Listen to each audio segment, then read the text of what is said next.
right, guys, today we are going to focus on lower cross syndrome, which is basically our abdominals and that lower kinetic chain.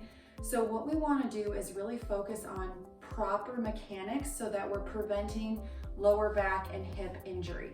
So when you look to the side, you should have everything kind of in one fluid line.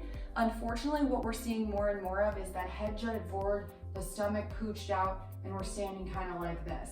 So what that's indicating is that you've got a weak rectus abdominis and some weak glutes. Then you've also got tightness in your lumbar paraspinals, they're called erector spinae, and tightness in the quads.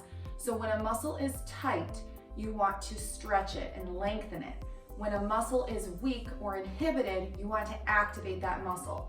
So we're gonna go over a couple of ways to help engage the core, work the legs, work the glutes, get everything firing appropriately so that we go from this to this. The first exercise you're gonna wanna do is get onto your hands and knees. It's called a bird dog. You're gonna keep your spine in neutral, so you don't wanna be super rounded like this. You don't wanna have a major sway back. Just try and get it whatever's comfortable neutral for you. And you're gonna be extending your opposite arm and opposite leg. So what you're gonna do is, let's start with the right. We're gonna take that right hand, stretch it out, and that left leg.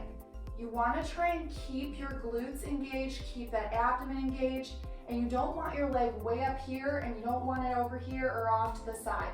Nice, fluid, long line, really focus on lengthening. Bring it back in. Switch legs and arms, just like so. And if you're a little wobbly, it's okay. Bring it back. And again, just really focus on lengthening while engaging your core. Okay, next what we're gonna wanna do is a basic knee to chest stretch. That's gonna stretch our quads and our glutes, get everything kind of firing correctly. I recommend laying with one leg down and one leg bent. You're gonna take both your hands and place it underneath your knee. You never wanna put pressure over the knee, just in case you do have a history of knee injuries.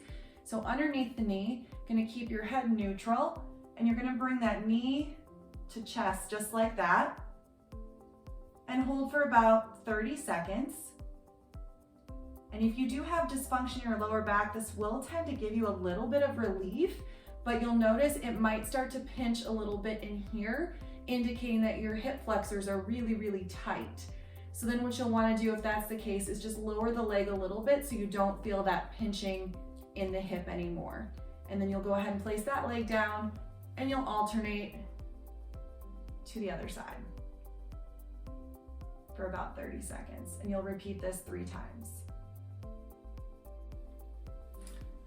All right, so now what we're going to do is we're going to try and open up our hips while lengthening those hip flexors. So what you're gonna start with is that left leg in front, right leg in back, kind of like a modified cheerleader pose.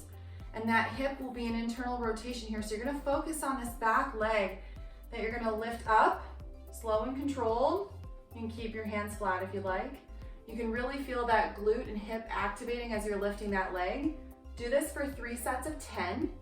And when you're done, stretch that back leg out, really open up that hip flexor. If you're able to, lean on your forearms, keeping that spine in neutral, and hold that position to stretch for 30 seconds. If you're not able to, you can always come back up and just hold the position like this, whatever you're comfortable with, but don't hyperextend your back like this. Then you'll bring the knees back to neutral, wait a couple seconds, turn. Again, focusing on that back glute there, lifting up for 10, 3 times. When you're all done, stretch it out. And again, you can go onto your forearms if you're able to. If not, hold it here, nice and neutral, 30 seconds. So far, we've gone over how to lengthen muscles, so that's great that we've worked on half of the equation. Now we're gonna flip and work on how to strengthen muscles. So what we wanna do is strengthen our weak abdominals and strengthen our weak tush. So the first and most basic thing you can do to strengthen your abdominals and your core is a plank. So you wanna get down on all fours like this, forearms and then balls of the feet, and extend and hold. Nice, slow, deep breaths. Don't go like this. Don't go like this. Don't go like this. Slow and controlled. If this is too difficult, drop to your knees and hold, but keep that spine in neutral alignment.